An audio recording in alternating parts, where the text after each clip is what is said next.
নমস্কার। সন্ধ্যে ৭টার গ্রাউন্ড রিপোর্টে আপনাদের সবাইকে স্বাগত। আপনাদের সঙ্গে আমি সৈকত। আজকে বাংলায় দিনভর হাজারো খবর। মুখ্যমন্ত্রী মমতা বন্দ্যোপাধ্যায় বড়মার মন্দিরে যাওয়া থেকে শুরু করে বিধানসভায় তুলকালাম। কিন্তু এর মধ্যে এমন কিছু খবর রয়েছে যে খবর নিয়ে আরো বিস্তারিত পুঙ্খানুপুঙ্খ তথ্য আপনাদের কাছে পৌঁছানো প্রয়োজন একেবারে গ্রাউন্ড থেকে। আর সেজন্যই গ্রাউন্ড রিপোর্টে আমরা প্রথম বেছে নিয়েছি শান্তনু সেনের খবর। আপনারা জানেন যে শান্তনু সেন তিনি একসময় আরজি করে রোগী কল্যাণ সমিতির চেয়ারম্যান ছিলেন এবং সেই সময় থাকাকালীন তিনি আরজি করকে হাতের তালুর মতো চিনতেন। কিন্তু সম্প্রতি আরজি কর কাণ্ডে যে তরুণী চিকিৎসককে খুন এবং ধর্ষণ কাণ্ডের পর তিনি সন্দীপ ঘোষের বিরুদ্ধে সরব হন এবং সেই সরব হওয়ার পর থেকে একের পর এক ডানা ছাটা শুরু হতে থাকে শান্তনু সেনের। আর এবার আপনারা জানেন যে তার দুই নিরাপত্তা রক্ষী গত বৃহস্পতিবার তুলে নেওয়া হয়। রাজ্যের পক্ষ থেকে সেই নিরাপত্তা রক্ষী তুলে নেওয়া হয়েছে বলে জানান শান্তনু সেন। আপনাদের একটু মনে করিয়ে দিতে চাইবো যে আরজি করে রোগী কল্যাণ সমিতি থেকে মুখপাত্রের দায়িত্ব সবকিছু থেকেই অব্যাহতি দেওয়া হয়েছিল শান্তনু সেনকে। এমনকি কলকাতা পুর নিগমের স্বাস্থ্য উপদেষ্টা থেকেও অব্যাহতি নিয়েছিলেন তিনি। এবার শান্তনুর নিরাপত্তা রক্ষীও প্রত্যাহার করল রাজ্য। রাজ্যসভায় ফের সুযোগ না পাওয়ায় অভিমানী ছিলেন শান্তনু সেন। এমনকি রাজ্য মেডিকেল কাউন্সিল থেকেও তাকে সরাতে স্বাস্থ্য সচিবকে চিঠি দিয়েছিলেন কাউন্সিলের সভাপতি সুদীপ্ত রায়। এমনকি আরজি কর আন্দোলন চলাকালীন শান্তনুর স্ত্রী কাকুলি সেনকে সরানো হয় কলকাতা পুরসভার কাউন্সিলরদের হোয়াটসঅ্যাপ গ্রুপ থেকেও। আর এ নিয়ে দীর্ঘদিন ধরেই কার্যত মনে ক্ষোভ জমিয়ে রেখেছিলেন শান্তনু সেন, কিন্তু কখনো প্রকাশ্যে তা আনেননি। তবে এবার তার দুই নিরাপত্তা রক্ষী সরিয়ে নেওয়া হলো। মনে করা হচ্ছে যে এই নিরাপত্তা রক্ষী সরিয়ে দেওয়ার মূলে রয়েছে তার অভিষেক বন্দ্যোপাধ্যায় ঘনিষ্ঠতা। আপনারা জানেন যে গতকাল জাতীয় কর্মসমিতির বৈঠক হয় তৃণমূল কংগ্রেসের, পৌরোহিত্য করেন মমতা বন্দ্যোপাধ্যায়। সেই ছবি আপনাদেরকে দেখাচ্ছি। সেই বৈঠকে আমরা দেখলাম যে সেখানে কিন্তু সমস্ত মমতা বন্দ্যোপাধ্যায়ের যারা পুরনো সৈনিক তাদেরকে বিভিন্ন দায়িত্ব দেওয়া হলো, কিন্তু শান্তনু সেন কোনো দায়িত্ব পেলেন না। আপনারা জানেন যে অভিষেক বন্দ্যোপাধ্যায়কেও রাজ্যের কোনো দায়িত্ব, কাল যা যা সিদ্ধান্ত হয়েছে তাতেও তিনি কোনো দায়িত্ব পাননি। ফলে অভিষেক বন্দ্যোপাধ্যায়কে দেওয়া হলো জাতীয় মুখপাত্রের দায়িত্ব। তাহলে প্রশ্ন উঠেছিল তিনি কি বাংলার বিষয়ে কিছু বলবেন না?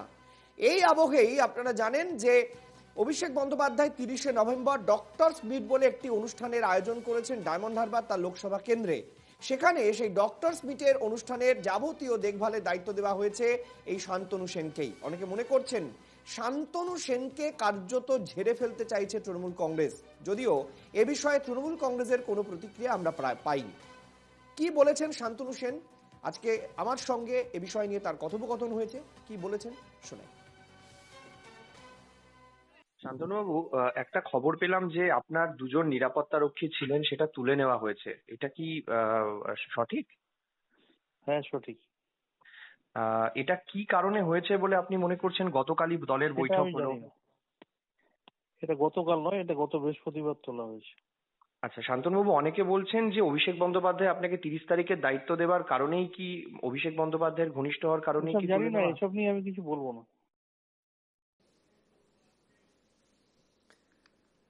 আমরা শোনালাম যে তিনি পরিষ্কার বলছেন যে গত বৃহস্পতিবার থেকেই তার এই নিরাপত্তা রক্ষী তুলে নেওয়া হয়েছে এবং তাকে যখন আমরা প্রশ্ন করি যে আপনি কি এই নিয়ে অসন্তুষ্ট, তিনি প্রশ্নের উত্তরে কোনো মন্তব্য করতে চাননি। তিনি বলেছেন আমি এই বিষয়ে কোনো মন্তব্য করব না। অর্থাৎ আপনারা জানেন যে এখন তৃণমূলের বিরুদ্ধে কোনো কথা বললেই সেটাকে শৃঙ্খলা ভঙ্গের অভিযোগ হিসেবে ধরে নেওয়া হবে। পরপর 3টি চিঠি দেওয়া হলে তার উত্তর না পেলে তাকে দল থেকে বহিষ্কারের সিদ্ধান্তের কথা গতকালই চন্দ্রিমা ভট্টাচার্য, যিনি এই কমিটিতে অন্যতম সদস্য হিসাবে যোগ দিয়েছেন, তিনি জানিয়ে দিয়েছেন। এখন এই যে আরজিকর কাণ্ড, এই আরজিকর কাণ্ডের পর থেকেই কিন্তু শান্তনু সেন কোপে রয়েছেন। তিনি বিভিন্ন পদ থেকে তাকে সরিয়ে দেওয়া হচ্ছে। চলুন আপনাদেরকে দেখে নিই যে এই নিয়ে কি সমস্যা তৈরি হচ্ছে। প্রমাণ হলো যখন মানুষ বিচার দেয় না তখন স্বয়ং ঈশ্বর এসে বিচার করেন। 2023 সালের 27শে ফেব্রুয়ারি আরজিকর মেডিকেল কলেজের আরকেএস এর চেয়ারম্যান হিসেবে নিযুক্ত হয়ে কাজ করতে গিয়ে এই সমস্ত দুর্নীতিগুলো আমি ধরেছিলাম, আটকেছিলাম, প্রতিবাদ করেছিলাম প্রশাসনের সংশ্লিষ্ট জায়গায়, এবং স্বাস্থ্য দপ্তরের মাননীয় প্রিন্সিপাল সেক্রেটারি হেলথ ডিপার্টমেন্টকে নিজের তথ্য প্রমাণ সমেত জমা দিয়েছিলাম। হয়তো কোনো কারণে তখন আমার তথ্যগুলোকে তারা গুরুত্ব দেয়নি বা পদক্ষেপ নিতে পারেনি বা নেয়নি। যদি সেই সময় সঠিক পদক্ষেপ নিত তাহলে আজকে এই দিন দেখতে হতো না। তৃণমূল কংগ্রেসের তরফে রাজ্যের সাধারণ সম্পাদক কুণাল ঘোষের সঙ্গে আমরা এই নিয়ে কথা বলার চেষ্টা করেছিলাম। তিনি এ বিষয়ে কি প্রতিক্রিয়া দিয়েছেন চলুন দেখে নেওয়া যাক। আমি শুনিনি, জানি না, বলতে পারবো না। আমি শুনিনি, জানি না, বলতে পারবো না।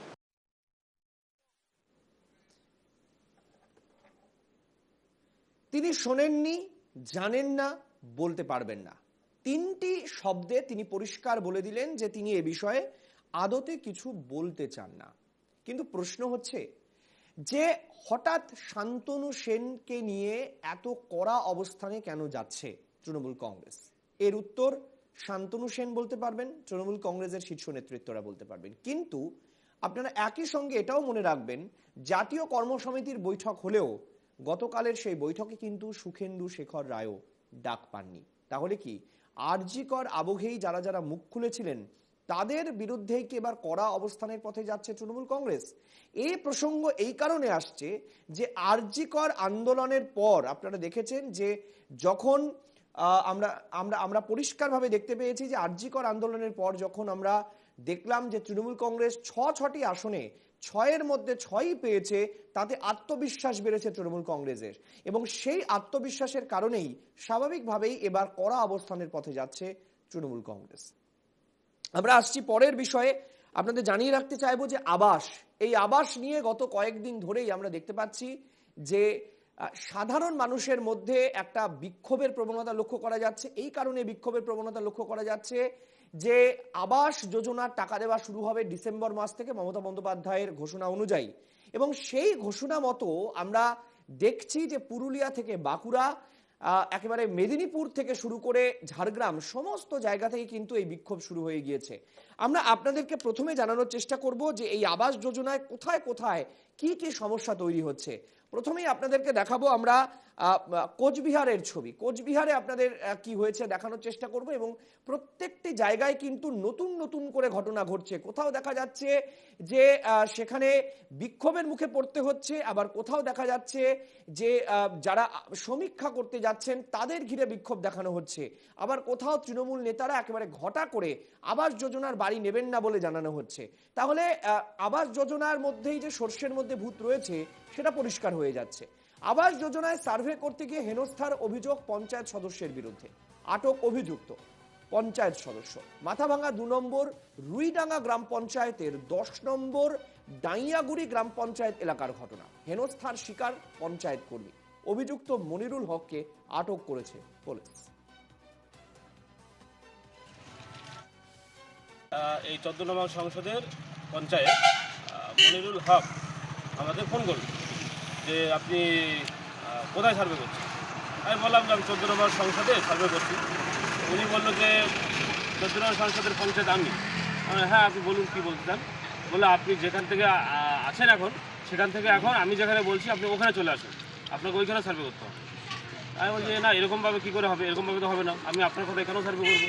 আমাকে যেরকম গাইডলাইন দেওয়া আছে আমি সেই অনুসারে করবো।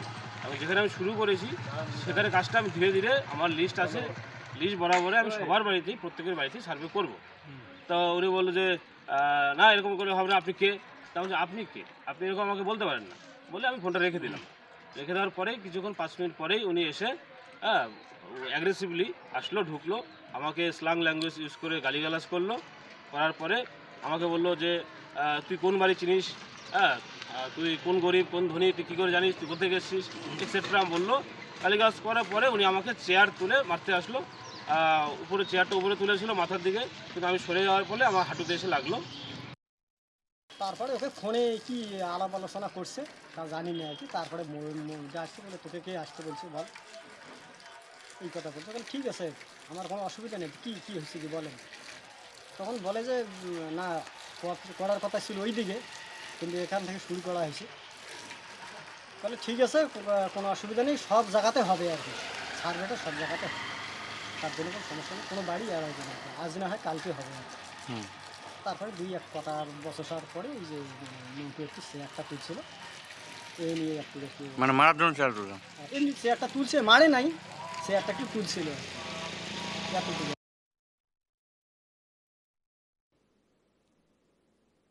এবার চলুন আপনাদেরকে পুরুলিয়ায় নিয়ে যাই। পুরুলিয়ায় আবাস তালিকা থেকে এক ধাক্কায় 299 জনের নাম বাদ। পোর্টালে ভুল তথ্য আপলোড হয়েছে বলে অভিযোগ। পুরুলিয়া 1 নম্বর ব্লকের লাগদা গ্রাম পঞ্চায়েতের চাকরা, বেলকুড়ি, মাহা, লিতোরা এই 3টি বুথের আবাস তালিকা থেকে একবারে উড়ে গেছে 299 জনের নাম। বিষয়টি লিখিতভাবে জানানো হয়েছে বিডিও এবং জেলা শাসককে। স্বীকার করেছেন খোদ পঞ্চায়েত প্রধান। ক্ষোভে ফুঁসছেন গ্রামবাসীরা। অভিযোগ, যাদের ত্রিপলের নিচে বাস তাদের বাড়ি না দিয়ে যাদের গাড়ি বাড়ি সব রয়েছে তাদের আবাস যোজনায় বাড়ি করে দেওয়া হচ্ছে। স্বজন পোষণ করে পঞ্চায়েতেই তালিকা তৈরি করছে।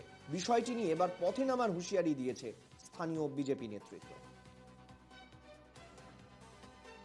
পালে এবার কি করবো, আমরা খাচ্ছি আর খাবো, আর তারপর আসছে আগামী বিধানসভা, ভোট বাতিল করবো। হ্যাঁ, কার ভুলে হলো? এরা যারা সার্ভে করে গেছে এর আগে, হয়তো এমনও হবে যে হয়তো কম্পিউটার ওইখানে দাবছে।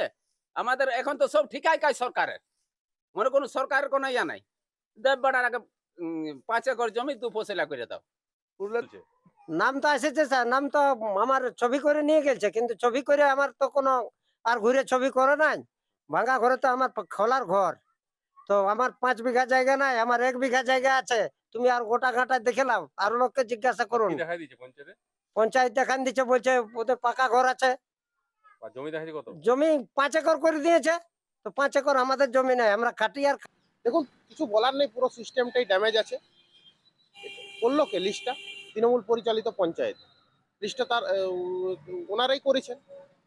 এলো কিভাবে ওই ব্যক্তিদের নাম, যাদের একর একর জমি? স্বজন পোষণ হয়েছে তো, নিজেদের যারা আছে তাদের নাম দেওয়া হয়েছে লিস্টে। ভুলটা হয়েছে যা দেখছি সেন্ট্রাল গভর্নমেন্টের পোর্টালে এটা ভুলটা হয়ে গেছে। কারণ স্টেট গভর্নমেন্টের তো শুনেছি যে স্টেট গভর্নমেন্টের কোনো করার নেই। বিডিও সাহেব যদি থাকতো তাহলে ডিএম সাহেবকে যেটা আমরা দিয়েছি বা ইয়াকে দিয়েছি, এটা তো তখন এই পোর্টালটা টোটালি সেন্ট্রালের পোর্টাল, ফলে এই পোর্টাল থেকেই ভুলটা হয়েছে। এবার আসুন হুগলির আরামবাগে। আবাসের ঘর নিয়ে বিতর্কের মধ্যেই অন্য ছবি আরামবাগের গোঘাটে। যোগ্য হিসেবে আবাসের তালিকায় নাম এলেও বিতর্ক এড়াতে বাড়ি ফিরিয়ে দিচ্ছেন তৃণমূল নেতারাই। ঠিকই শুনেছেন, বিতর্ক এড়াতে বাড়ি ফিরিয়ে দিচ্ছেন তৃণমূল নেতারা নিজেই। বিডিওর কাছে বাড়ি না নেওয়ার লিখিত আবেদন জানাচ্ছেন গোঘাটের তৃণমূল নেতারা। না না, এখানে প্রশ্ন করে লাভ নেই যে তাহলে নিয়েছিলেন কেন, দিচ্ছেন ফেরত নিয়ে নিন। মাটির বাড়িতে থাকলেও আবাসের বাড়ি নিতে রাজি নন গোঘাটায় 1 নম্বর ব্লক তৃণমূলের সভাপতি সঞ্জিত পাখিরা। কি বুঝলেন? তাহলে তার কোথাও মনে হয়েছে যে তৃণমূল নেতা, তাই তার বাড়ি নেওয়া উচিত নয়। আবার গোঘাটের শ্যামবাজার পঞ্চায়েত প্রধানের নিজস্ব কোনো বাড়িই নেই, তার নাম আবাসের তালিকায় রয়েছে। তিনিও বাড়ি ফিরিয়ে নেওয়ার আবেদন জানিয়েছেন। তৃণমূল নেতাদের দাবি, তাদের থেকেও অনেক দুস্থ গরিব মানুষ রয়েছেন যাদের পাকা বাড়ি নেই, তাদের জন্যই বাড়ি ফিরিয়ে দিচ্ছেন তারা। যদিও বিষয়টিকে নাটক বলছে বিজেপি নেতৃত্ব। নিশ্চিতভাবে আমি আজকে মানে গোঘাট 1 নম্বর ব্লকের শাসক দলের আমি সভাপতি, আর আমি মমতা ব্যানার্জির দল করি। আমাদের ধর্ম হলো ত্যাগ করাটাই মূল ধর্ম। তো সেই জায়গায় আমি মনে করেছি যে এই টাকা বাংলার মুখ্যমন্ত্রী আজকে যেভাবে বাংলা যাদের মাথার উপর আচ্ছাদন নেই তাদের জন্য বাড়ির ব্যবস্থা করেছে, কেন্দ্রের সরকার টাকা বন্ধ করে দিয়েছে, সেই জায়গায় বাংলার মুখ্যমন্ত্রী এই ব্যবস্থা করেছেন। তো আমি একজন তার সৈনিক হিসাবে আমি মনে করেছি যে আমি নীতির কাছে, আমি আদর্শের কাছে, মমতা ব্যানার্জির আদর্শে অনুপ্রাণিত, তাই আমি এই টাকা যাতে অন্য সাধারণ মানুষ পায়। দেখুন, এটা 18 সালে সার্ভে হয়েছিল, তো সেই সার্ভেতে আমার নাম ছিল। অ্যাকচুয়ালি আমার নিজস্ব কোনো বাড়ি নেই, আমি অন্যের বাড়ি থাকি। আমি যে বাড়িটায় বসে আছি এটি বাবার মাস্টারমশাইয়ের বাড়ি, উনি আমাকে থাকতে দিয়েছে। এবারে আবাস যোজনায় আমার নাম আসছে, যেহেতু আমি এই অঞ্চলের প্রধান, একজন জনপ্রতিনিধি, সেই হিসাবে আমার উদ্দেশ্য এই অঞ্চলের প্রত্যেকটি গরিব মানুষ তারা যেন আগে বাড়ি পায়, তারা পাক, তারপরে আমরা দেখব। দেখুন, তৃণমূলের নেতাদের কালচার হচ্ছে অভিনয় করা। এই দলটা কখনোই কোনো সাধারণ মানুষের পরিষেবার জন্য কাজ করতে আসেনি। যদি আসতো তাহলে তৃণমূল নেতার নামটাই কেন বেরোতো? সাধারণ মানুষের নামটা বেরোলো না কেন?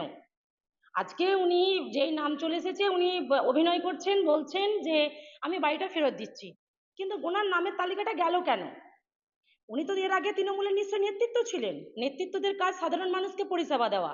তো তিনি তারপরে ব্লক প্রেসিডেন্ট হয়েছেন, তো তার আগে তিনি সাধারণ মানুষকে পরিষেবাটা দেননি কেন, বা নিজের নামটা তালিকায় রেখেছিলেন, অন্যের নামটা দেননি কেন?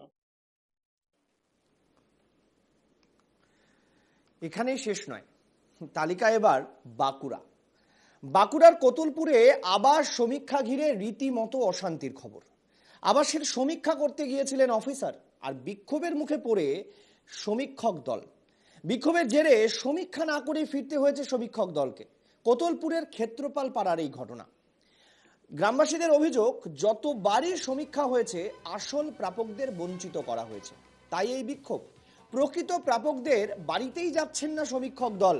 সমীক্ষার জন্য তাদের যে তালিকা দেওয়া হয়েছে সেই তালিকা ধরেই তারা সমীক্ষা চালাচ্ছেন, এমনটাই দাবি করছেন বাঁকুড়ার কতুলপুরের এই সমীক্ষক দলের সদস্যরা।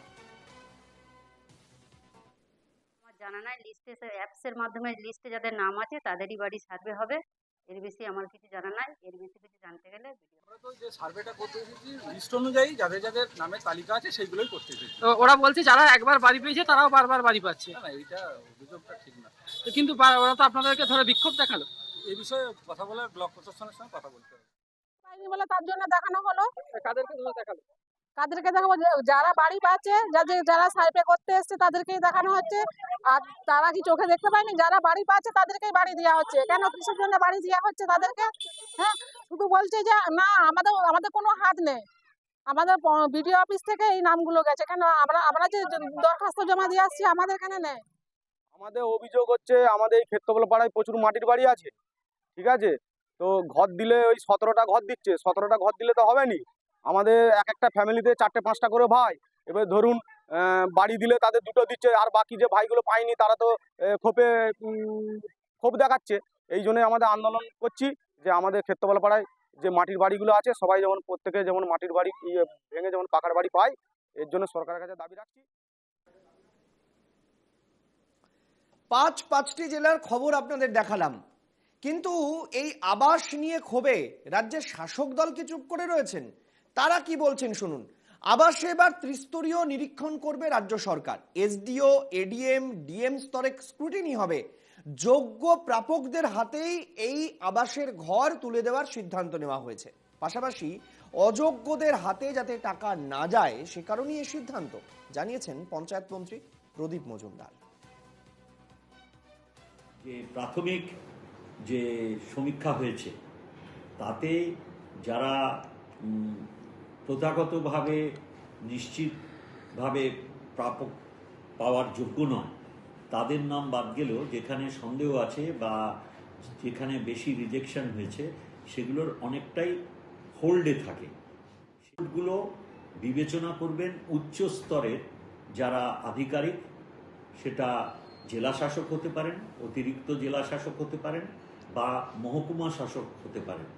তাদের লেভেলে এবং তাদের মনোনীত সিনিয়র জেলা স্তরের অফিসাররা তারা ওইগুলো নিরীক্ষণ করবেন এবং যে তালিকা প্রাথমিকভাবে তৈরি হয়েছে তারও কিয়দ অংশ ওনারা নিজেদের ইচ্ছে মতন ওগুলো চেকিং করবেন। করে নিয়ে প্রাথমিক লিস্ট তৈরি হবে, সেটা আমাদের 29 থেকে 6 ডিসেম্বরের ভেতরে আমাদের এসডিও, ডিএম, ব্লক লেভেলে এবং ডিস্ট্রিক্টের যে অফিসিয়াল ওয়েবসাইট আছে সেখানে ওটা দিয়ে দেওয়া হবে।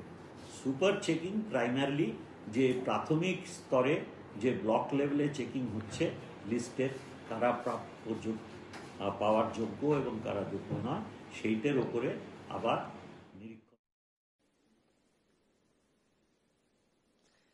জেলার গ্রাউন্ড রিপোর্ট বলছে যে আবাস নিয়ে মানুষের মধ্যে ক্ষোভ রয়েছে এবং সেই ক্ষোভ প্রশমনের চেষ্টাও করছে রাজ্যের শাসক দল।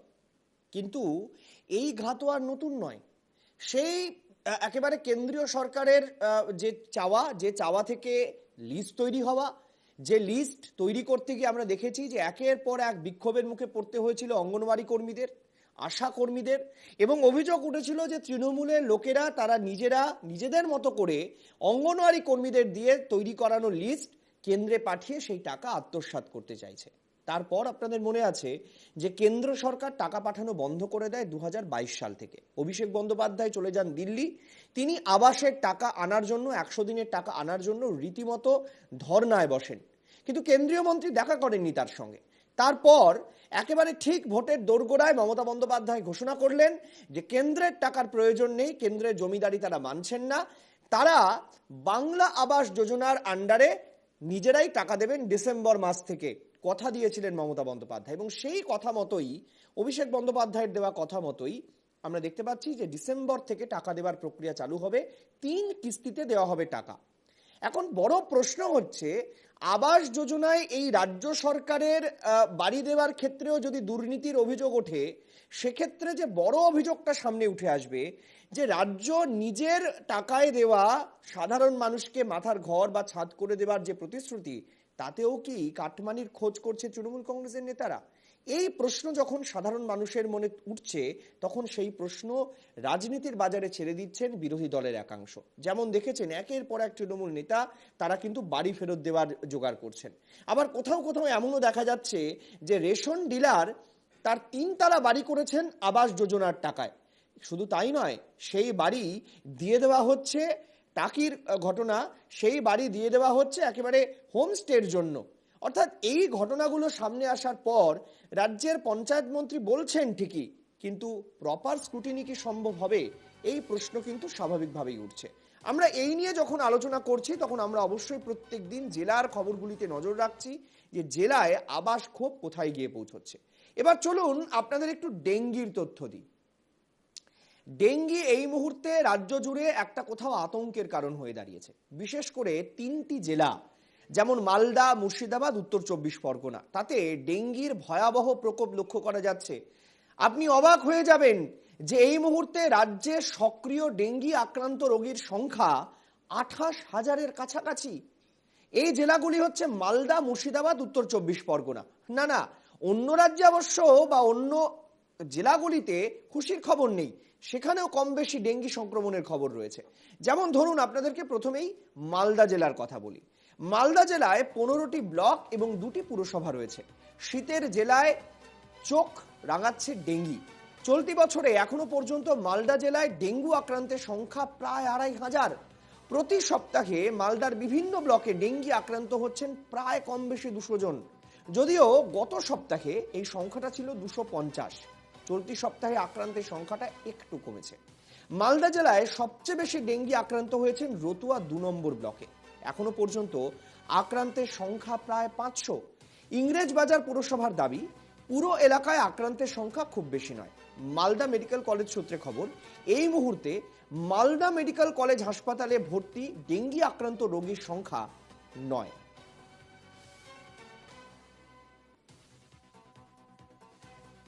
আর কালকে একটা সম্ভবত তালিকা বেরিয়েছে, যে তালিকায় দেখলাম মুর্শিদাবাদ প্রথম এবং মালদা দ্বিতীয়। তো এটাতে খুব আতঙ্কের বিষয়, এবং আতঙ্কে আমিও ডেঙ্গু রোগে আক্রান্ত ছিলাম একবার নয় দুবার আক্রান্ত ছিলাম। তো সেই জায়গা থেকে দাঁড়িয়ে বলবো যে ডেঙ্গুটা খুব ভয়ঙ্কর কিন্তু জিনিস। প্রশাসন হয়তো এটাকে হালকাভাবে নিচ্ছে, বা মানে যে শাসক দল আছে তারা হালকাভাবে নিচ্ছে, ডেঙ্গুর সম্বন্ধে তাদের হয়তো আইডিয়া নেই। দেখুন, ডেঙ্গুর পরিস্থিতিটা হচ্ছে সেটা হচ্ছে যে পজিটিভিটি রেট যদি দেখেন ধীরে ধীরে কমতে শুরু করেছে, কারণ ঠান্ডা পড়ছে, এখন স্বাভাবিক ব্যাপার যে ডেঙ্গু কমবে, কিন্তু সংখ্যা অনুযায়ী কিন্তু ডেঙ্গু এখনো কিন্তু যে একেবারে আতঙ্কের যে একেবারে সীমাটা, সেটা কিন্তু পার হয়ে এখনো যায়নি। প্রায় আমি যেটা জানি সেটা 70-এর নিচে ডেঙ্গু হয়েছে, কিন্তু ভালো হয়ে গেছে। আর এই ডেঙ্গুগুলো সব বাইরে থেকে ধরে নিয়ে এসছে, বাইরে গেছে, কোথাও অ্যাটাক হয়েছে, চলে এসছে মালদাতে, কিন্তু আমাদের অ্যালার্মিংয়ের মতো কোনো ব্যাপার নেই। তাও আমরা খুব সচেষ্ট, টাইম টু টাইম আমরা স্প্রে করা, ডোর টু ডোর নকিং করা, যা যাবতীয় কাজ করছি। ডেঙ্গি আক্রান্তে রাজ্যে সক্রিয় রোগীর সংখ্যা এই মুহূর্তে 28,000। আমরা এতক্ষণ আপনাদের দিয়েছিলাম বিরতির আগে মালদা জেলার খবর, আর এবার সবচেয়ে বেশি আক্রান্তের সংখ্যা মুর্শিদাবাদ জেলায়। সেখানকার কি ছবি? 2024 সালের নভেম্বরে মুর্শিদাবাদ জেলায় ডেঙ্গি আক্রান্ত রোগীর সংখ্যা 5,500 ছুঁয়েছে। হ্যাঁ, ঠিকই শুনেছেন, 5,500 ছুঁয়েছে। তবে গত বছর 2023 সালের নভেম্বর মাসে মুর্শিদাবাদ জেলায় ডেঙ্গি আক্রান্ত রোগীর সংখ্যা ছিল 9,415 জন। না, রোগীর সংখ্যা কম বলে স্বস্তি এটা ভাববেন না, কারণ 5,000ই বা হবে কেন? এবছর এখনো পর্যন্ত মুর্শিদাবাদ জেলার মধ্যে সর্বাধিক সুতি 2 নম্বর ব্লকে 568 জন ডেঙ্গি আক্রান্ত। মুর্শিদাবাদ জেলায় যে 26টি ব্লক রয়েছে তার মধ্যে সুতি 2 নম্বর ব্লকের পরে ডেঙ্গি আক্রান্ত হয়েছেন শামসেরগঞ্জ ব্লকে 494 জন, ডোমকল ব্লকে 256 জন, রানীনগর 1 নম্বর ব্লকে 227 জন, এবং হাসপাতাল সূত্রে জানা গিয়েছে গত 3 মাসে ডেঙ্গি রোগী ভর্তি হয়েছেন এরকম প্রায় 250 জন রয়েছেন। নতুন করে ডেঙ্গির উপদ্রব শুরু হয়েছে চক ইসলামপুর পঞ্চায়েত এলাকায়। স্বাভাবিকভাবেই মুর্শিদাবাদের ডেঙ্গি সংক্রমণের খবর কিন্তু মোটেই সুখকর নয়। মোটামুটি এখানে ভর্তি হয়েছে 4 দিন। কোথাও গেছিল, কি হয়েছিল? হ্যাঁ, কি হয়েছিল? ও প্রথম বলেছে যে জ্বর থেকে এবার এখানে এসে রিপোর্ট করার পর বলছে যে শরীর সব ইনফেকশন হয়ে গিয়েছে, কি infection আছে? গোটা বডি। কি মানে ডেঙ্গু ওরা তো বলছে না, ওরা এটাই বলেছে যে গোটা শরীরে ইনফেকশন হয়ে গেছে। শনিবার এখানে ভর্তি হয়েছে? হ্যাঁ, শনিবার জ্বর কবে থেকে এসছে? আরো মোটামুটি 5-7 দিন আগে থেকে। 7 দিন আগে থেকে। মানে কি বা এখানেই হয়েছিল নাকি বাইরে কোথাও গেছিল? না, বাইরে কোথায় না, গ্রামে ছিল। কোন গ্রাম? হরিহরপাড়া, সদানন্দপুর গ্রাম। ওই এলাকাতে কি আরো এরকম ধরনের ঘটনা ঘটেছে? না, আমার জানা নেই। জ্বর হয়েছে আপনার বাড়িতে ছিল 8 দিন। 8 দিন থেকে? মানে কি কোথাও বাইরে গেছিল না? না, বাড়িতে। বাড়িতেই ছিল? ও কি ধরনের পোকা উঠে আছে ওতে কামড়েছে, আজকে জ্বর। আচ্ছা, এটা কবে ভর্তি হয়েছে এখানে? এখানে ভর্তি করেছি পরশু। এতদিন জ্বর তো কি বাড়িতেই ছিল? না, দেখাচ্ছি ওইদিকে, এমনি জ্বর হলে যা হয় দেখাই সেরকম। তারপর জ্বর কমছে না 7-8 দিন ধরে? না, দিয়ে তো রক্ততে ইনফেকশন গেছে। আচ্ছা, এটাই লিভারে গন্ডগোল। ডেঙ্গু টেস্ট হয়েছে? হ্যাঁ, সব রকম টেস্ট করেছে। ভর্তি আছে এখন এখানে? হ্যাঁ, ট্রিটমেন্ট চলছে? ট্রিটমেন্ট চলছে, এখন সুস্থ আছে। ডেঙ্গু আমাদের মানে এই মুহূর্তে হঠাৎ করেই কিছুটা ডেঙ্গু বেড়েছে আমাদের, বিশেষ করে ইসলামপুর এরিয়াতে থেকে পেশেন্ট আমরা কিছু পাচ্ছি। আর ওই এরিয়াতে হঠাৎ করেই ডেঙ্গুর একটা প্রাদুর্ভাব দেখা দিয়েছে। বেশ কিছু সংখ্যক পেশেন্ট ওখান থেকে আসছে, দমকল থেকে আসছে, কান্দি থেকেও আসছে। তবে এটা এখন একটু ডিক্লাইনিং মোড, মানে একটু কমায় দিকে। ইনিশিয়ালি মানে দিন 10-15 আগেও অনেক বেশি হচ্ছিল, সেটা এখন একটুখানি কমেছে।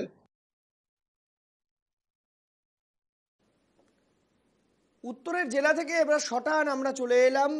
সবচেয়ে বেশির তালিকায় 3য় স্থানে রয়েছে উত্তর 24 পরগনা।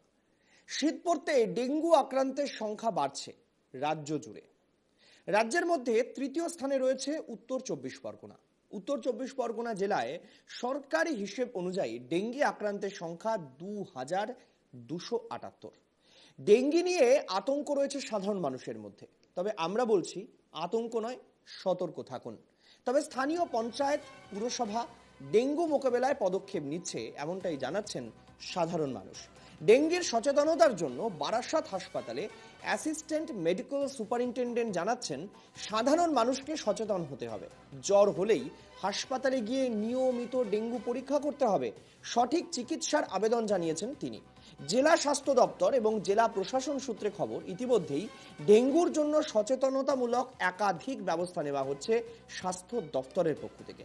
ডেঙ্গু মোকাবেলায় বিভিন্ন জায়গায় পুরসভা এবং পঞ্চায়েতগুলিকে সচেতন থাকার পরামর্শ দেওয়া হয়েছে।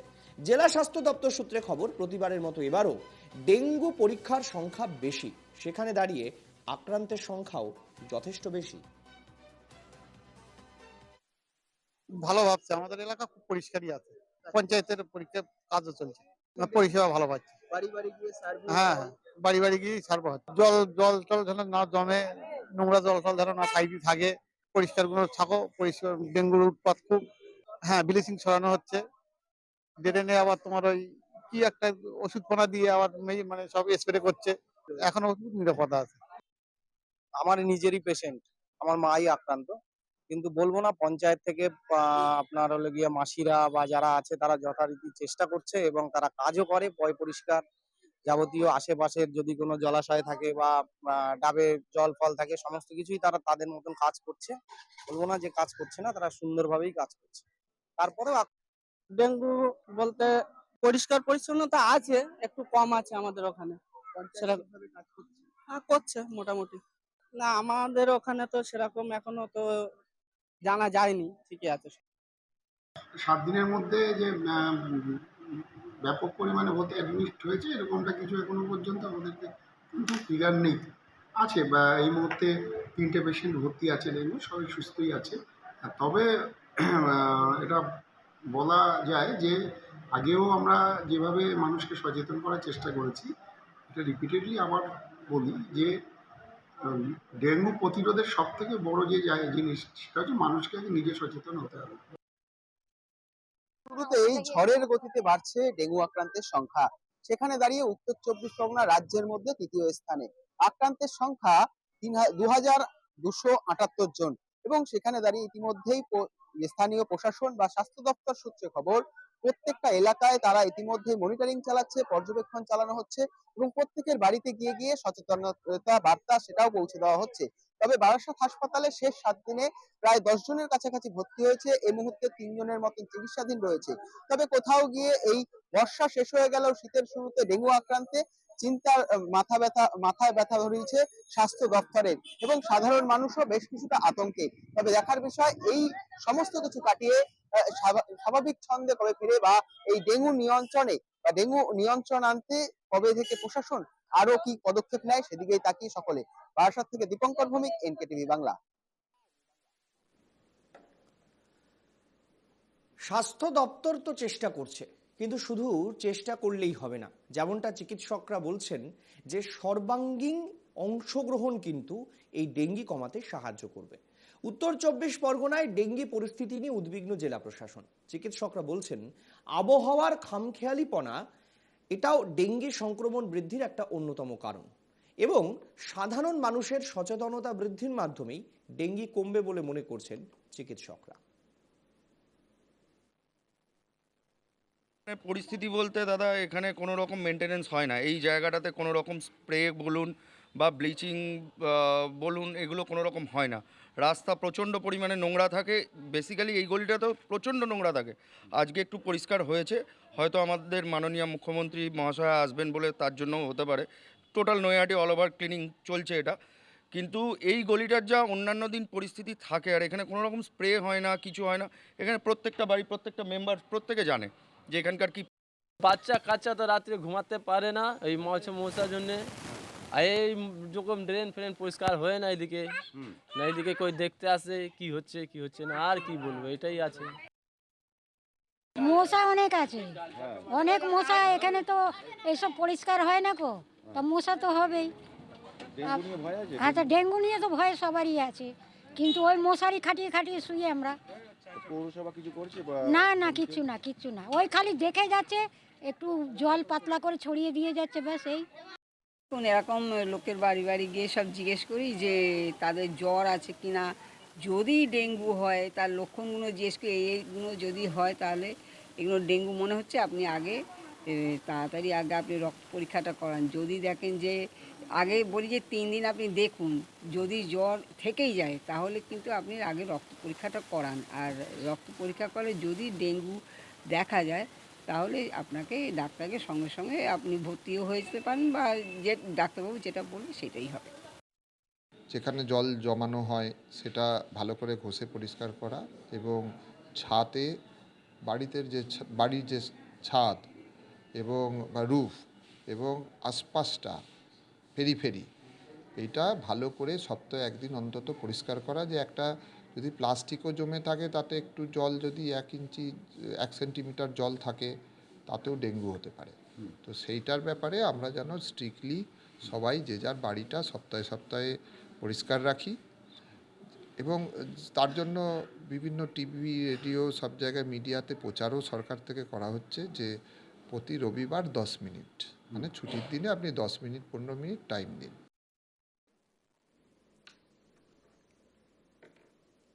এবার আসি আলুর কথায়। আলু নিয়ে বেজায় চিন্তায় বাঙালি। বাঙালির রসনা তৃপ্তিতে আলু কিন্তু পাতে থাকবে, আর সেই আলু এখন রীতিমতো আকাশ ছোঁয়া।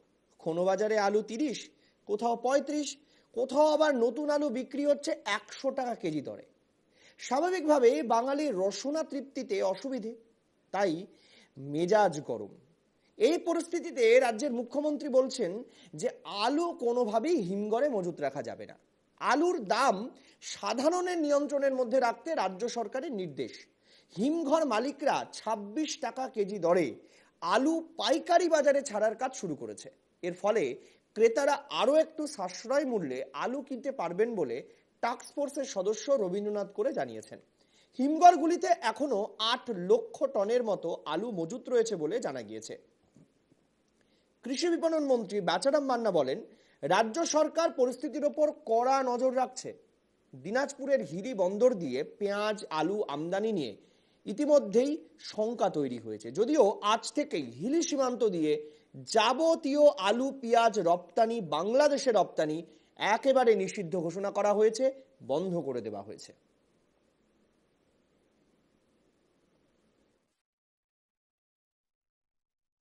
প্রয়োজন মিটিয়ে তারা বিক্রি করুক, আমার কোনো আপত্তি নেই, আমি তো বলেই দিয়েছিলাম এবং আমি ছাড়তেও শুরু করেছিলাম, ছেড়েও ছিলাম অনেকটা। কিন্তু বাংলাকে দাম বাড়িয়ে অন্য জায়গা থেকে মুনাফা করব, আর আমি আলু চাষিদের জন্য ইন্স্যুরেন্স করব, দুটো একসাথে হতে পারে না। আমি অন্য কোনো রাজ্যের সাথে আমার মার্কেটে তুলনা করব না। It depends on state to state. সব জায়গায় দাম বেড়েছে বলে আমাকেও দাম বাড়াতে হবে, তার কোনো মানে নেই। আমার নিজের রাজ্যের মানুষ খেয়ে তারপর যদি থাকে, আমি নিশ্চয়ই সেটা বিক্রি করার সুযোগ করে দেবো। মমতা বন্দ্যোপাধ্যায়ের কথা মতো বিভিন্ন বাজারগুলিতে ঘুরে ঘুরে আলুর পরিস্থিতি দেখছেন টাস্কফোর্সের সদস্যরা। কাজ হচ্ছে কোথাও, কোথাও হচ্ছে না। কোথাও আলু, আগেই বললাম, ছুঁয়েছে 30, 40, 50, 100 ঘরও। কিন্তু আলুর এই আকাল কেন বলুন তো? আরে আলুর আকাল খুঁজতে আমরা বিভিন্ন জেলায় জেলায় ঘুরলাম, কারণ বোঝার জন্য বিভিন্ন মানুষের সঙ্গে কথা বললাম যারা এই ব্যবসার সঙ্গে জড়িত। তারা কিন্তু স্পষ্ট করে কেউই কিছু বলছেন না, কিন্তু আলুর সংকট কিন্তু বাজারে রয়েছে। প্রথমে আপনাদের নিয়ে যাব উত্তর দিনাজপুরে। আলুর দাম বৃদ্ধি হওয়ায় সাধারণ মানুষের অসুবিধের মধ্যে পড়েছে। তবে চাষি, হিমঘর মালিক এবং দোকানদারদের দাবি, নতুন আলু উঠলেই নাকি আলুর দাম অনেকটা কমে যাবে। কিন্তু পুরনো আলুর দাম কেন বাড়ছে? হিমঘরের মালিকরা বলছেন, মুখ্যমন্ত্রীর নির্দেশে আলু বাইরে যাচ্ছে না। আলুর দোকানদাররা আলুর দাম বৃদ্ধির কারণ হিসেবে বলছেন, এক বস্তা আলু হিমঘর থেকে সরাসরি আলু নিলে 24 টাকা কেজি, শুকিয়ে নিলে 26 টাকা কেজি। সেই আলুর বস্তার মধ্যে পচা আলু, ছোট আলু ইত্যাদি থাকে, সেগুলো বাছাই করে অনেকটাই বাদ দিতে হয়। তিনি আরো বলেন, আলু মার্কেটে কম আছে। সুন্দরী আলু 32 টাকা কেজি, জ্যোতি আলু 35 টাকা কেজি, ইত্যাদি ইত্যাদি আলুর দাম রয়েছে। আমরা চলুন দেখে নিই ইসলামপুর বাজারে এই মুহূর্তে আলুর দর কি বলছে। আরও মোটামুটি 20-25 দিন, 1 মাস লেগে যাবে। 1 মাস লেগে যাবে, কেন নতুন এবছর আলু উঠতে সময় লাগে। লাস্টে বৃষ্টি হলো, আলু শর্ট আছে, তার জন্যই দাম বাড়ছে। এখন তো আমাদের এদিকে যা আলু আছে সে বিছন আলু আছে, বীজ আলুই আছে, মানে খাওয়ার আলু সে নাই 1%, 2% আছে, ওই চাষিদের হাতেই আছে। তারা হয়তো 1-2 বস্তা বাইরে বিক্রি করতেছে আর বাকিটা নিয়ে মাঠে লাগাচ্ছে। এবছর আলুটার প্রোডাকশনটা একটু কম হয়েছিল, স্টকেজ কম আছে, এই কারণে আলুর একটু দাম। আর এখন হচ্ছে বীজের টাইম, চাষিরা বীজ বের করছে, স্টোরের খাওয়ার আলু কম বের হচ্ছে, এই কারণে একটু মার্কেটে শর্টেজ প্রবলেম হচ্ছে। বীজের মার্কেটের দাম কত আছে? বীজের মার্কেট নর্মাল দাম আছে, রেজিবল দাম আছে, অন্যান্য বছরের হিসাবে ঠিকই আছে। না, এখন তো আমাদের আলু বাইরে যাচ্ছে না, আমাদের পশ্চিমবঙ্গের আলু পশ্চিমবঙ্গে খাওয়া হচ্ছে, আপাতত বাইরের লোডিং বন্ধ আছে। এখন তো বীজের টাইম, এখন চাষিরা মাঠে আলু লাগাবে, এখন শেষের দিকে। তো আমরা সাদা আলু এখানটায় বিক্রি করছি 24 টাকা কিলো, মানে 1200 টাকা বস্তা 50 কিলো ড্রাই। আর লালটা? লালটা 28 টাকা। তো আলুর মার্কেটের দাম কেন বেশি যদি একটু বলেন? এখন তো শেষের দিকে আলু নেই, চাষিদের যেগুলো আলু ছিল ওরা নিজের বীজের জন্য যেগুলো রেখেছিল স্টোরে, ওগুলো সব নিয়ে গিয়ে ওরা বীজ তৈরি করছে। এখন তো শেষের দিক, আলুর দাম কমবে এই মাসের পরে। আলুর দাম ভালোই আছে এবার। বলছি এই যে আমরা যে বাজারে যখন কিনতে যাই আলু, তো আলুর তো দাম প্রচুর, কি মনে হয় দামটা বেশি কেন? দামটা প্রচুর হয়েছে, আলু এখন বেশি চলতি হয়, ওই জন্য দামটা বেশি হয়। গতবার আলুর দাম পেয়েছেন? হ্যাঁ, গতবার তো আলুর দাম পাওয়া যায় না, এবারে পাইছি। কত করে? এইবার তো মোটামুটি যখন উঠানোর সময় বিক্রি করছি 1,40,000। তো বাজারে দাম বেশি, আপনারা দাম কম পাচ্ছেন কেন? এটা তো মার্কেটে ব্যাপার। আমরা সাধারণ মানুষ তো, এবং বর্তমানে রাজ্যের যে আর্থিক অবস্থা সেই অবস্থা দাঁড়িয়ে কোনো কিছুরই তো সঠিক মূল্য নির্ধারণ সেভাবে হয় না। ঠিক সেরকমভাবেই আমাদের বাজারেও বিভিন্ন সবজির দাম বেশি, আলু এবং পেঁয়াজ নাগালের বাইরে চলে গেছে। এই যে নাগালের বাইরে যাওয়ার ফলে আমাদের ক্রয় ক্ষমতার বাইরেও চলে যাচ্ছে, পরিমাণে যতটুকু প্রয়োজন সেটা আনতে গিয়ে হিমশিম খেয়ে যাচ্ছে। এই অবস্থা সরকারের উচিত এই বিষয়ে পদক্ষেপ গ্রহণ করা।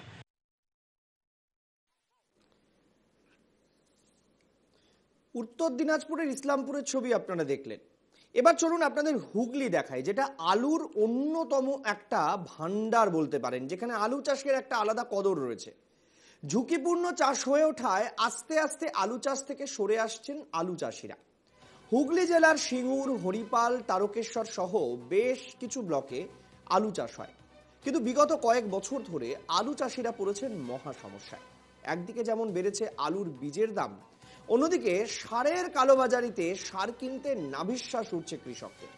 আর তার উপর রয়েছে প্রাকৃতিক বিপর্যয়। জমিগুলি থেকে প্রায় ধান ওঠা শেষ, এবার সেই সব জমিতে প্রস্তুত করে আলুর বীজ বপন শুরু করেছেন চাষিরা। অনেক জায়গাতেই ধান কাটার পর পড়ে রয়েছে ফাঁকা জমি। ভাগ চাষিরা বলছেন সরকারের দেওয়া ক্ষতিপূরণ পেয়ে যাচ্ছেন জমির মালিকরা, আখেরে ক্ষতি হচ্ছে ভাগ চাষিদের।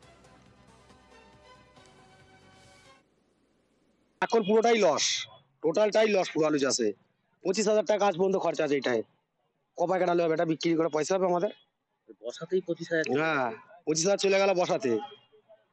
আলু বীজের বাজার এত চড়া আছে, 4500 টাকা করে বস্তা। তাহলে কি করে লাভটা আমরা করবো চাষ করে? এরপরে সার ওষুধ আছে, সার আছে, ওষুধ আছে, কিষেনজন আছে, এখন মাটি দেওয়া আছে, ছেঁচা আছে। চাষের অবস্থা ভালো নয়, আলু বীজের প্রচুর দাম, আর উপরন্ত লেবার ফেবার সার বস্তা দিয়ে ক্ষতির মুখেই বেশি। লাভ কিছু কিছু সময় লাভ হয়, সব বছর লাভ হয় না। এবছর বাজার ভালো আছে, একটু হয়তো ভালো লাভ আছে, প্রত্যেক বছর তো আর হয় না লাভ। এবছর মানে এখন তো লাগাচ্ছেন, কি করে বাজার ভালো বলছেন? না, যেটা হয়ে গেছে সেটার কথা বললাম, আর যেটা হবে সেটা আশা আগে কি করে করা যাবে। আগে ক্ষয়ক্ষতি বিপর্যয় একটু হয়তো কম ছিল, ঠিক আছে, সেই জন্য চাষটা সবাইকারই সাহস করে করতে পারতো। কিন্তু এই তো দিন আকাশের অবস্থাও প্রকৃতি আস্তে আস্তে খারাপের দিকে আসছে, যেন ঝড় বৃষ্টি বেড়ে যাচ্ছে, বিপর্যয় হচ্ছে। এবার সরকার ক্ষতিপূরণ সব জায়গা ধরে দেয় না, ঠিক আছে, এবার সেই জন্য আমাদের লস হচ্ছে, তাই না, আস্তে আস্তে চাষ কমে যাচ্ছে।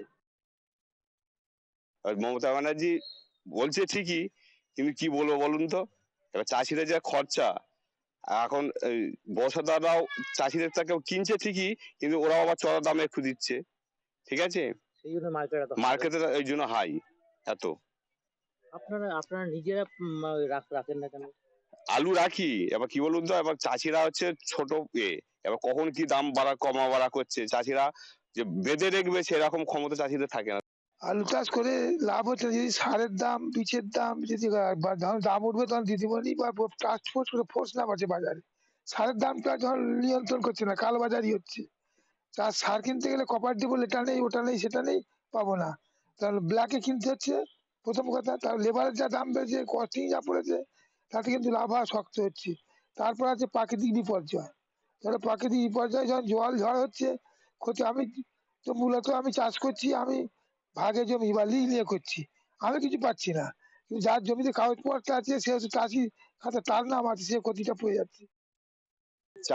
আলু চাষ করতে গেলে যে পরিমাণ খরচ হচ্ছে, যে পরিমাণ বীজের দাম, যে পরিমাণ সারের দাম বাড়ছে, তাহলে চাষিরা সেই তুলনায় দামটা পাচ্ছে না। যখন আলু উঠছে তখন যদি জ্যোতি আলুর বস্তা অন্তত 600 থেকে 700 টাকা না হয়, চাষিদের কিছু লাভ থাকবে না। আর চন্দ্রমুখী সেখানে অন্তত 1000 টাকা বস্তা রাখতেই হবে, তাহলে চাষিরা হয়তো কিছুটা লাভ হবে। পরবর্তীকালে দেখা যাচ্ছে কি, যেটা হয়তো হিমঘরে থাকছে সেখানে মাত্র হয়তো 30% চাষির আলু থাকে, 70% কিন্তু ব্যবসাদারদের আলু থাকে বলে আমার এটা ধারণা, এবং এটা অনেকটাই সত্য বলে আমরা মনে করি।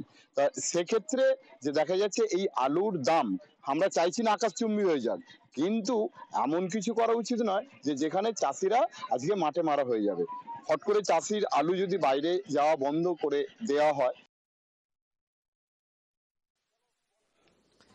আপনারা দেখছেন যে আলু চাষিরা কার্যত সমস্যায় রয়েছেন বলে বলছেন, কিন্তু মূল সমস্যার কারণ হচ্ছে হিমঘরে আলু জমাট করে রাখা। আমাদের হিসেব অনুযায়ী এই মুহূর্তে 1 লক্ষ মেট্রিক টন আলু এই রাজ্যে কম রয়েছে। সেই আলুর ভর্তুকি দেওয়া সম্ভব যদি নতুন আলুর ফলন ভালো হয় এবং সেটা চাষিরা বিক্রি করতে পারেন। আমরা বিভিন্ন জেলায় ঘুরে হিমঘর মালিকদের সঙ্গে কথা বলেছি, আমরা কথা বলেছি রাজ্যের শাসক দলের নেতাদের সঙ্গে। দেখুন তারা কি বলছেন। আলুর বাজার মাঝে মাঝে বৃদ্ধি পেয়ে যায় এবং রাজ্য সরকার, মাননীয় মুখ্যমন্ত্রী তিনি আমাদের আধিকারিকদের নামিয়ে চেষ্টা করেন কন্ট্রোল করতে। অ্যাকচুয়ালি চাষিরা তো উৎপাদন করে, আলুর যে মার্কেট আমাদের হাতে অ্যাকচুয়ালি নেই। এই যে আমরা বলছিলাম যে আমরা পাঞ্জাব বা জলন্ধর থেকে যে বীজ আলু আমাদের নিয়ে আসতে হয়, সেটা ব্যবসায়ীরা নিয়ে আছে, সরকারের হাতে নেই। কিন্তু আমরা চেষ্টা করি যখন মানুষের স্বার্থে এইটি কাইটি করতে হবে, হঠাৎ করে ফড়েগিরি যেটা আমরা বলি বাজারে, ফড়েরা উৎপাত করে, হঠাৎ করে দাম বাড়িয়ে দেয়, তখন আমাদের চেষ্টা করতে হয় যে দামটা নিয়ন্ত্রণের মধ্যে রেখে যাতে সাধারণ মানুষ আলু ক্রয় করতে পারে। হ্যাঁ, আমাদের যেমন 10-12% আলু আছে, এরকম সব সময় প্রায় কমে আসছে আলু। হ্যাঁ, যা লোড করেছে 10% কি 15%-এর মধ্যে ঘোরাফেরা করছে। মানে আলু ওঠার আগে যে খাওয়ার দরকার তাদের আলু সব এইগুলো এখনো আছে, তারা বার করছে। এটা চাষিরা বিক্রি করছে, কেউ করতে চাইছে না, কম পাচ্ছে আলু সেই জন্য তারা বিক্রি করতে পারছে না, যখন পাচ্ছে তখন তারা বেশি দামে বিক্রি করছে। আলুর যোগানটা কমই আছে এখন। এবার দক্ষিণ দিনাজপুরের হিলি সীমান্তের খবর দিই। দক্ষিণ দিনাজপুর জেলার হিলি সীমান্তে আলু এবং পেঁয়াজ রপ্তানির ক্ষেত্রে অনলাইন সুবিধা পোর্টাল বুকিং বন্ধ করে দেওয়ায় বিপাকে পড়েছেন রপ্তানিকারকরা। সূত্রের খবর, শনিবার থেকে এই পোর্টাল বন্ধ থাকার ফলে দুদিনে সরকারের প্রায় 8,500 কোটি টাকার রাজস্ব ঘাটতি হয়েছে। অনলাইন বুকিং বন্ধ হয়ে যাওয়ার সমস্যায় পড়েছেন হিলি সীমান্তের রপ্তানি বাণিজ্যের সঙ্গে যুক্ত ব্যবসায়ীরা। অনলাইনে স্লট বুকিং না হওয়ায় বাংলাদেশে কাঁচামাল রপ্তানি আপাতত বন্ধ, যে কারণে হিলি ভারত বাংলাদেশ আন্তর্জাতিক সীমান্তের হিলি শহর থেকে হিলি চেকপোস্ট পর্যন্ত দাঁড়িয়ে রয়েছে পণ্যবাহী লরি। আলু এবং পেঁয়াজ বোঝাই গাড়ি সহ অন্যান্য কাঁচামালের গাড়ি আটকে থাকার ফলে কাঁচামালে পচন ধরতে পারে, তাতে ক্ষতির সম্মুখীন হওয়ার আশঙ্কা করছেন হিলি সীমান্তের রপ্তানিকারক ব্যবসায়ীরা। আমরা 4টে বিষয় নিয়ে আজকে আলোচনা করলাম। একেবারে এলাকার গ্রাউন্ড রিপোর্ট আপনাদের কাছে আমরা তুলে ধরার চেষ্টা করলাম এবং সেই রিপোর্টের ভিত্তিতে আমরা দেখালাম যে এই মুহূর্তে আলু থেকে শুরু করে ডেঙ্গি, একদিকে শান্তনু সেন এবং অন্যদিকে রাজ্যের সাম্প্রতিক বিভিন্ন সময়ের কিছু ছবি। আপাতত গ্রাউন্ড রিপোর্ট এই অনুষ্ঠান আজকের মতো এই পর্যন্তই। আবার দেখা হবে আগামীকাল সন্ধ্যে 7টায়। Till then, good bye.